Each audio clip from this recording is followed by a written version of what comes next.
ایک عام پیر کا مرید جو اس کے منصب پر آئے، اس کے انتقال کے بعد خلیفہ بنے، اس میں روحانیت ہونا ضروری ہے، تو جو رسول اللہ کا نائب بنے وہ روحانیت میں کتنا اونچا ہوگا۔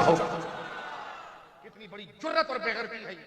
اور کتنی بڑی بے حیائی ہے ان جاہل پیروں کی، ان تبذیلی ملعونوں کی۔ کس طریقے سے یہ بات کرتے ہیں اور بکواس کرتے ہیں کہ پس نبی کوئی اور افضل ہے، پس نبی افضل ابو بکر ہی ہے۔ یہی مولانا مرتضیٰ کا عقیدہ،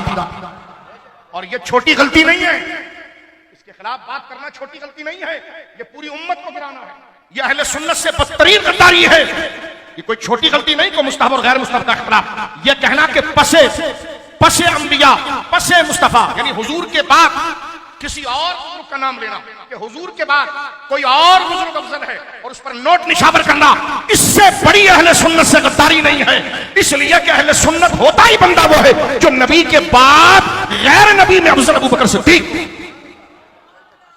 آپ ہمارا گریبان پھاڑنا چاہتے ہیں، ہمیں گالیاں دے رہے سوشل میڈیا پر۔ آپ نے جو کام کیا ہے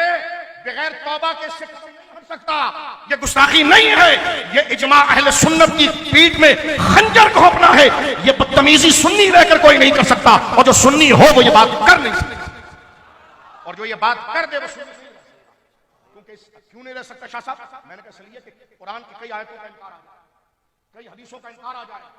کئی ولیوں کے اوپر جھوٹ کا فتویٰ چلا جائے گا۔ حضرت ابوبکر صدیق کی افضلیت اس لیے ضروری ہے کہ پیچھے کئی قرآن کی آیات کھڑی ہے جس کا یہ ترجمہ بن رہا ہے، رسول اللہ کے کئی ارشاد بن رہے ہیں جس کا یہ ترجمہ بن رہا ہے۔ غوث قطب ابدال اولیاء، غوث اعظم سے لے کر آج تک بابا فرید تک جتنے اولیاء ہیں سب کا یہ نظریہ ہے، اس سے ہٹایا جائے تو ان کو پھر جھوٹا کہنا پڑے گا معاذ اللہ۔ تو سچے وہ ہیں، تو ان کے سچے ہونے کی دلیل یہی ہے کہ ابوبکر کا پیرا ہے۔ ایسا نہیں ہم اس پر غصہ کر رہے ہیں، جوش کر رہے ہیں، سنی ہو کر، سنی پیر کہلا کر، سنی مولوی کہلا کر، چلو اگر کوئی غلطی میں ہو گئی خدا نہ کرے، کسی کے منہ سے بھی بات نکل سکتی ہے، کوئی ہم ذاتی حملہ نہیں کرنا چاہتے، نہ اپنی آخرت کو تباہ کرنا چاہتے،